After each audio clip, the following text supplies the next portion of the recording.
Hello everyone! Welcome to my vlog! Andito na naman po tayo. Andito tayo sa bahay ni Nicole. Hello, Tita Nene! Ito ang cute na house ni Nicole. Ang ganda, very aesthetic, very millennial. Very millennial talaga. Ay, hindi pala sila millennial na, Gen Z. Hindi ako Gen Z. Millennial ka pa din? Ay, may pa-mirror pang ganyan. Gusto ko yung mirror na yan. Ayan. At ito yung kanilang mga aesthetic ba.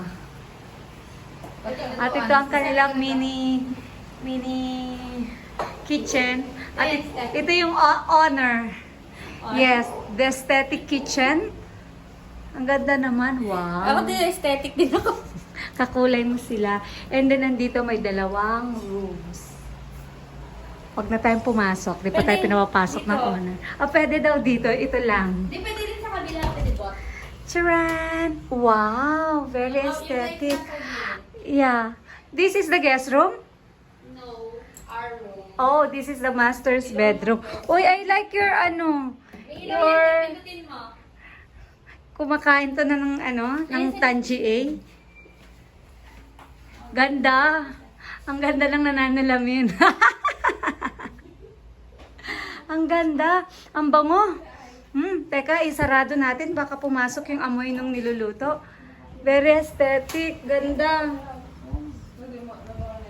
And this is oh, I like the cabinet. Ang ganda ng pa-mirror. OOTD check. Ayan, ang ating pa-OOTD for today. Very summary. Very summary ang ating OOTD. Very nice. Ayan. Ang ganda. Boho type. Ang gusto ko tong lamesa mo. At saka ito, yun nga lang. Pang heavy duty ba ito? Yes, may marble yan. No, this one, the chair. Ay, oo, matibay yan. Wow, meron pa siyang pag-ganon. Humidifier. Oo. Ayan. With the ceiling fan, nakakulay din nila. Very nice, ang ganda. I love it. Very clean. I love it. Ang ganda. Nasundo na nga po ni Ruel ang father, ang father daw, ang pare, at ito naghahanda na po tayo para masimulan na po ni father. Ayan, sinisimulan na po ni father ang house blessing ng bahay ni Ruel at saka si Nicole. Si Nicole po yung nakasalamin at ang katabi naman po niya ay si Ruel. Ang unang binendisyonan nga ni father ay ang pintuan ng kanilang bahay at ang labas po nito. Pagkatapos ng pagbebendisyon ay pumasok na nga si Father sa loob ng bahay at itinuloy ang kanyang padasal. Pumesto lang po tayo dito sa may pintuan dahil medyo marami na pong tao sa loob at kumukuha na lang nga po tayo ng anggulo dito sa pintuan at sa may bintana. Buti na lang medyo mahangin at maibsan naman po ang init ng panahon. Dumating po yung lola ni Ruel, kaya ayan, pinapasok po siya sa loob ng bahay para makaupo po at makapagpahinga dahil third floor po ang bahay nila Nicole. Medyo nakakapagod po maghagdan at may edad na po si lola. Si father naman po ay patuloy ang kanyang pagdarasal, lalong-lalo na para kanila Ruel at Nicole. Malapit na po ang padasal ni Father at ito nga, ang hirap po mag-voice over. Ayan, at bebendisyonan na niya na po ang mga tao na nag-attend at itong buong bahay po.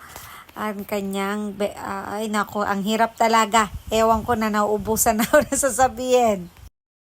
Pagkatapos ng huling dasal ni Father, ito nagbebendisyon na po siya ng buong bahay. Hindi na po tayo sumunod dahil sa sobrang dami po ng tao, ng bahay tuloy, ng tao dito sa loob ng bahay. Hindi na po ako nakasunod, sila na lang po ang sumunod. At ito naman, binebendisyon naman ni Father ang rooftop. Ito po yung 4th floor, ito po yung kanilang tambayan at laundry area.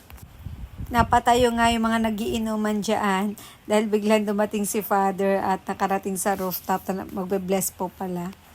At pagkatapos ng pagbebendisyon, ayan, dinasalan ulit ni Father sila ni Ruel at Nicole at ang mga taong nakatira po dito sa bahay at ang mga visitors.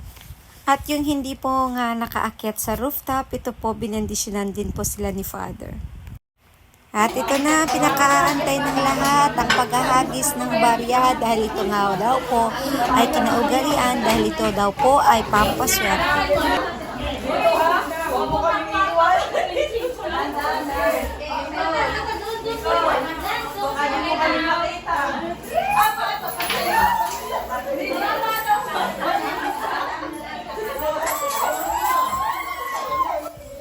Ayan, tuwan-tuwa ang lahat at hindi magkamaiaw sa pagpupulot ng barya at may namimili pa ng mga tig-20 at tig-10.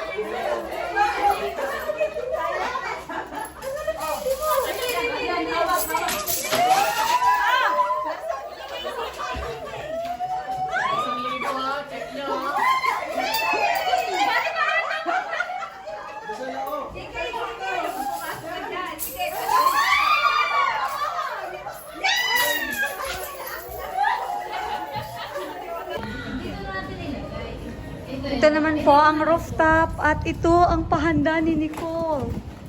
Ito ang may-ari ng bahay. Hindi ako, nakikibahay lang. May-ari na din. Ito ang kanilang mga pagkain. O, di ba matakam? Grabe, walang diet. Hindi pwede mag-diet. Kainan time!